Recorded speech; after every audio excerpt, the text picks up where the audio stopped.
3-1 coming. Smacked on the ground to third. This could do it. Cervoni pumps, fires to first. In time! It's a combined no-hitter for the Chaminade Flyers as they win it 1-0 and set up a rematch with the Holy Trinity Titans. John Carroll started it. James D'Alessandro finish it off as Chaminade wins it 1-0 over St. Dominic. ECC first team selections and, of course, was the Rookie of the Year in 2018. As Overton drives this one out to deep right field. That's going to chase back Garrett to the track, to the wall, and there she goes. There's the response for the Lions. Matt Overton's gone deep. It's his 6th home run of the year, and that'll cut the Spartans' lead down to 3-1. It's been a great afternoon of baseball. Here's a 2-0. Slammed on the ground to third. Antos trips from a seated position, fires. He got him.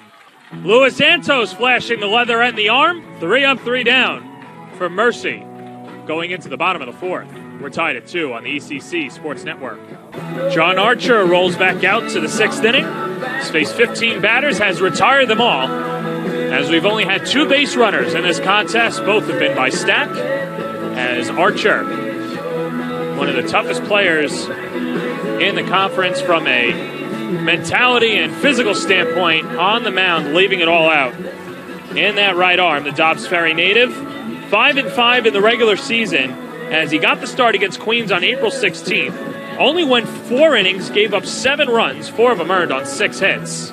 But he has done an about-face on this Friday afternoon. Finding his groove when he needs to most. He's been Kurt Hennig out there on the mound. Mr. Perfect. Wrestling fan? I'm not. Sorry. Colin Diaz will lead it off. Rode half of the 6th inning, takes outside 1-0. Diaz flew out to center, is only at bat in the 3rd inning. And he goes back out to center again. Potenza chasing him back, and that will hang up for him as Potenza took a inauspicious route, but hauls in out number 1. Few steps in, then he realized the ball was carrying out to left center, and he was able to recover in time. Not an easy play. And a sigh of relief. You can feel it from center field. Reed Hoskins takes upstairs 1-0. Seeing a good mixture for Archer. He's now coming up on 65 pitches. As that one's laced into left field, and that'll be the first base hit for Queens, as it'll roll all the way to the corner. Hoskins gets on his horse. He'll stand up at second with a 1-out double. The perfect game, and no-hitter is over, and Queens has a runner in scoring position for the catcher, Nick Barreros. 16 up, 16 down, but Hoskins with a clean double past the head of Jemison at third base, and just like that, the Knights have the go-ahead run in scoring position. Chris Reardon talking to Nick Barreros. You'd have to imagine that a bunt is on, or maybe taking a pitch, but he wants the message through. He doesn't want to go through the signs and have some miscommunication. He's giving the orders directly. First batter to reach second base in this game.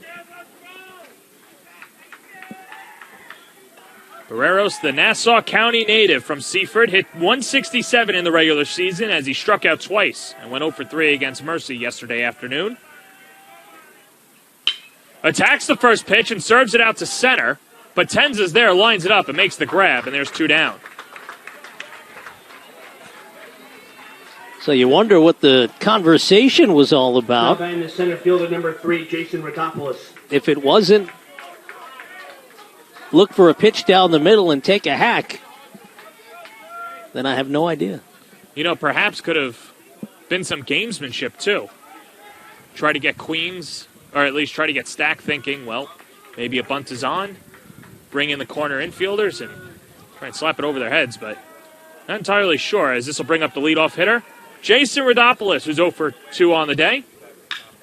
attacks the first pitch into left field for a base hit, and Queens is going to take the lead. Hoskins rounds third. He will score. It's a stand-up RBI double for Jason Rodopoulos, and the Knights lead it 1-0.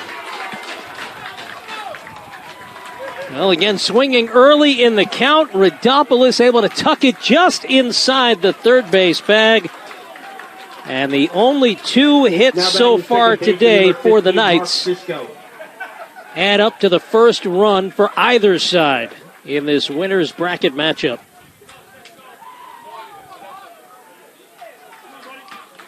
That ball just over the bag, goes all the way to the corner. Hoskins did not have the best speed coming into this game, but where it was placed, he could waltz home. Here's Mark Cisco, the player of the year. Takes low, 1-0. He has struck out both times up against Archer, accounting for half of Big John's 4 Ks. And this is the interesting part of the game for both pitchers as they face the lineup now multiple times.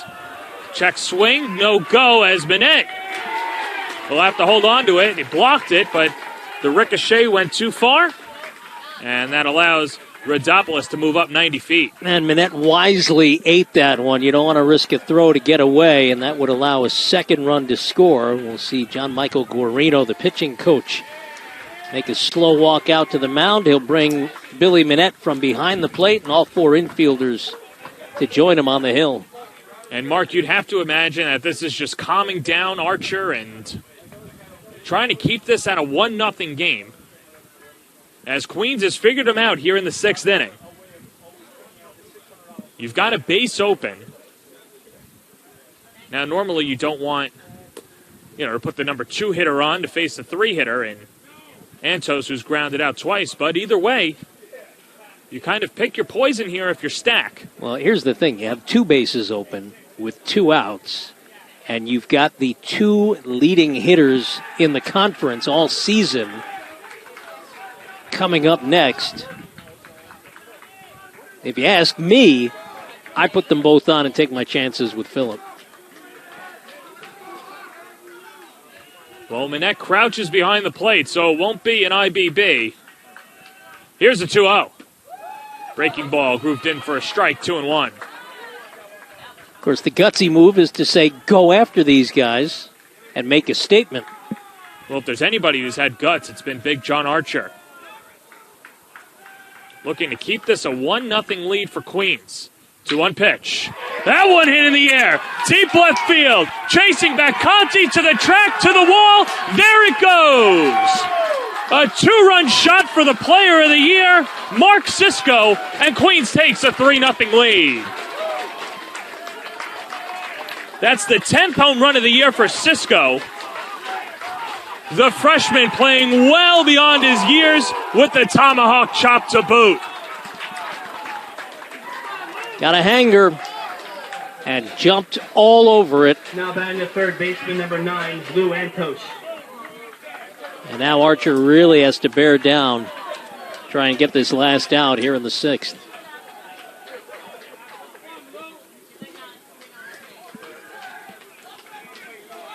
Well, Archer falling behind in the count and had to come in, throw a strike, and Cisco, like he's done for the rest of the league and the region, has made a dominant pitcher pay as Antos now ahead in the count, 1-0. Antos 0 for 2 on the day with a couple of groundouts, takes a breaking ball low. It's 2-0. And the Queens dugout has come to life in the last 5 minutes. I don't think there's a louder group of young men as that pitch is outside, 3-0. And the reason I say that is when I've done a few basketball games this year, they would always show up, and in a cavernous gymnasium are always the loudest. Here's a 3-0.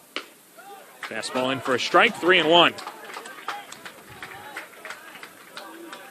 And Archer's really got to bear down here.